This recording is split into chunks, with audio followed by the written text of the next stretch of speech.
If you're having trouble seeing your Samsung phone screen outdoors and need a brighter display, you're in the right place.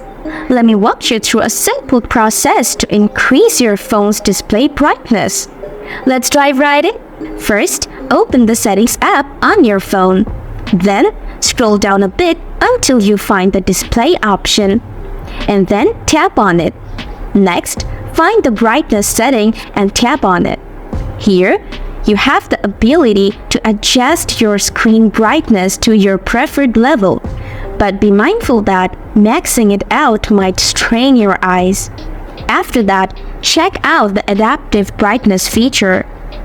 If you enable this, your phone will automatically adjust the screen brightness based on the lighting around you.